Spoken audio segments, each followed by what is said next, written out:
विधान परिषद सदस्य श्री चंद्र शर्मा जी, भारतीय जनता पार्टी के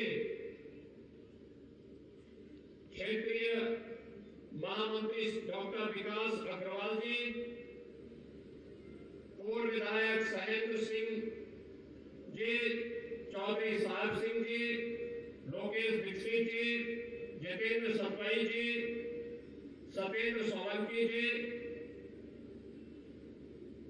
chairman cooperative bank Shri Krishnaveer Singh जी,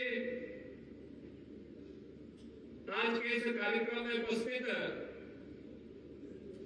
सभी माननीय जनप्रतिनिधिगण और भारी संख्या में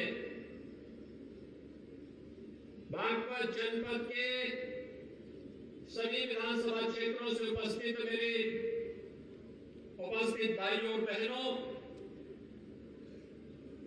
कल शारदीय नवरात्रि और विजयादशमी का पावन आयोजन संपन्न हुआ है। बागपत विकास की एक नई ऊंचाई को छूने के लिए उतावला दिखाई दे रहा है और आज सबकी उपस्थिति और उत्साह इस बात का प्रमाण है। इस अवसर पर मैं आप सबका हृदय से अभिनंदन करता हूं, स्वागत करता हूं। मैं किसानों के मसीहा पूर्व प्रधानमंत्री चौधरी चरण सिंह जी की स्मृतियों को भी नमन करता हूं और भारत के विकास की दूरी गांव के विकास से प्रारंभ होती है। और याद करिए, जब 2014 में प्रधानमंत्री मोदी जी ने प्रधानमंत्री पद की शपथ ली तो उन्होंने भी यही कहा था, विकास का आधार व्यक्ति, जाति, मत और मजहब नहीं बनेगा। विकास की धुरी गांव, गरीब, किसान, नौजवान, महिलाएं, युवा और समाज के प्रत्येक वंचित गरीब तबके का व्यक्ति बनेगा। और आज उसके अनुसार विकास की योजनाओं को प्रभावी ढंग से लागू करने का कार्य किया जा रहा है। आज उसी का परिणाम है कि बिना भेदभाव के विकास की योजनाएं चल रही है और उसी का परिणाम है। जब मुझे अच्छा लगता है जब बागपत का हमारा नौजवान सरकारी नौकरी में भी वो सर्टिफिकेट प्राप्त करता है और सरकारी नौकरी प्राप्त करता है, पुलिस में भर्ती होता है, तो मुझे अच्छा लगता है कि बागपत के नौजवान को पहले अधिकार मिलना चाहिए था।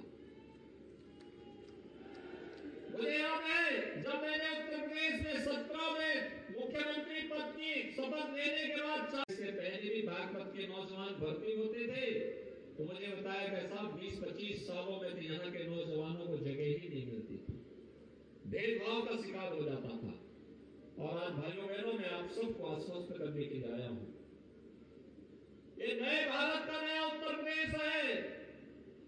भेदभाव किसी के साथ नहीं होगा, विकास की योजनाएं भी प्रभावी ढंग से लागू होंगी और अराजकता, गुंडागर्दी फैलाने की छूट भी किसी को नहीं होगी। हर वाहन की रक्षा होगी।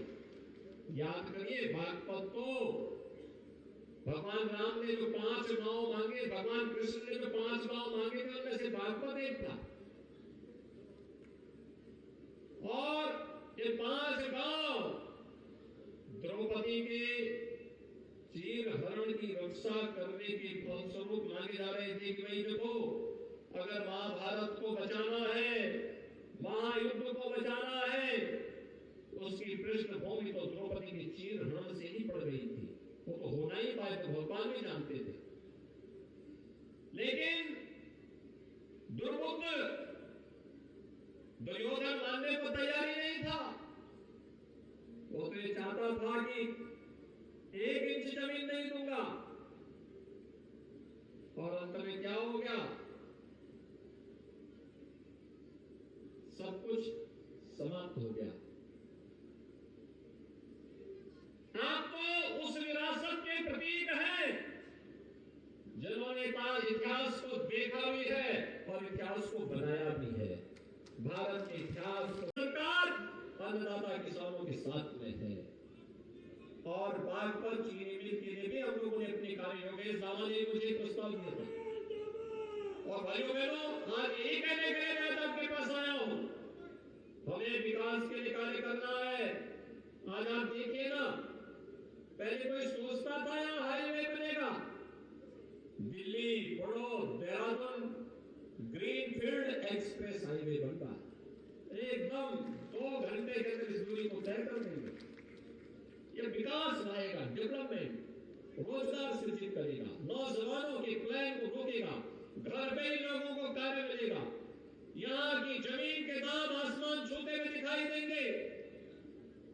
दिल्ली से बागपत होते हुए सहारनपुर वाला मार्ग विवाद था, वर्षों से विवाद था, कोर्ट में मामला चल रहा था। हमने कहा न्यायालय का मामला जब आएगा तब आएगा, पहले काम को सड़क बना दो, बाकी पैसा जो होगा देखा जाएगा, भुगतान करेंगे।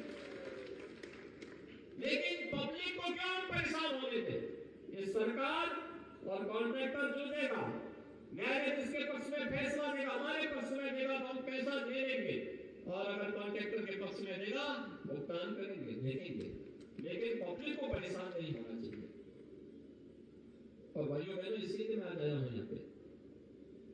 बागपत का नौजवान जब ऊर्जावान है, आप सोचिए सतपाल सिंह अगर पढ़े लिखे नहीं होते तो क्या पुलिस कमिश्नर हो पाए होते क्या? लेकिन आज उन्होंने पुलिस की भाषा बोलनी बंद नहीं की है। आज सांसद है, सांसद के रूप में अच्छा काम कर रहे हैं, विकास के लिए जूझते हैं।